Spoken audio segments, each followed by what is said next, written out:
জিয়াউর রহমানের যে চিন্তা ভাবনা যেটা ছিল, উনি খুব তরুণ বয়সে দেশের দায়িত্ব পেয়েছেন, কিন্তু তরুণ বয়সে হলেও তার মধ্যে একটা প্রচন্ড ধরনের ম্যাচিউরিটি আমরা লক্ষ্য করেছি।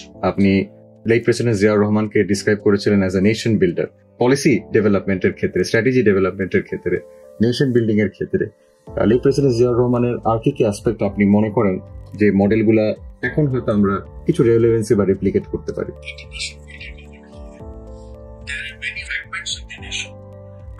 হয়ে আছে জায়গাটা, সেটাকে আবার এক জায়গায় নিয়ে আসার একটা চেষ্টা করা। জিয়াউর রহমান সেই কাজটা করেছিলেন যে ন্যাশনাল ইউনিটি দরকার, সভরেন্টি রক্ষা করতে গেলে ন্যাশনাল ইউনিটি দরকার। দ্বিতীয়ত হচ্ছে উনি যেটা করেছেন, সমাজের যে বিভিন্ন অংশগুলো রয়েছে, নারী, শিশু, পঙ্গু, কৃষক, এই সব ধরনের মানুষকে যা তার ভূমিকায় তাকে আরো এগিয়ে আসা, আরো অগ্রসর হওয়া, আরো অ্যাডভান্স করা, সেগুলো কিন্তু তিনি ভেবেছেন, চিন্তা করেছেন।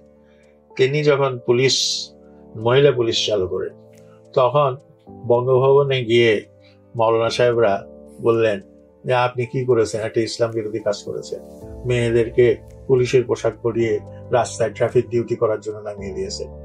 তখন তিনি আর কিছু বলেন নাই, শুধু বলেছেন আমাকে বলেন তো যাদের খাবার জোগাড় নাই, এই মেয়েগুলোর, তাদের খাবার জোগাড় আপনারা কিভাবে করবেন।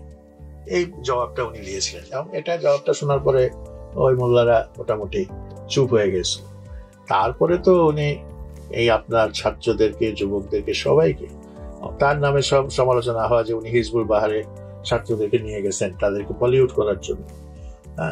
কিন্তু সেটা উনি করেছিলেন যে সমুদ্রের বিশালতা এই ছেলেরা দেখে বুঝুক যে বাংলাদেশের যে অপার সম্ভাবনা আছে এই সমুদ্র সম্পদকে কেন্দ্র করে। আর তিনি যাদেরকে নিয়ে গিয়েছিলেন, এটা কোনো দলবাজির দৃষ্টিতে নেন নাই। উনি দায়িত্ব দিয়েছেন স্কুল কলেজ থেকে যেন সেরা ছাত্রগুলিকে পাঠানো হয়, এবং সেই হিজবুল বাহারে বসে বসে উনি ছাত্রদের সঙ্গে ইন্টারঅ্যাক্ট করেছেন, ছাত্রীদের সঙ্গে ইন্টারঅ্যাক্ট করেছেন, কথা বলেছেন, নানা সমস্যার কথা আলোচনা করেছেন, তাদের কাছ থেকে কথা শুনেছে।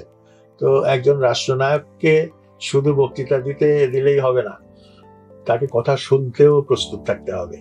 And he was also a very good listener. উনি শুনতেন, এবং শুনতেন বলেই উনি অনেক কিছু করতে পেরেছেন, যেটা তার ভাবনার মধ্যে ছিল না, আবার যেটা তার উপলব্ধির মধ্যে ছিল না, সেটাও তিনি উপলব্ধির মধ্যে পেয়ে গেছেন এই তার শোনার অভ্যাসের জন্য।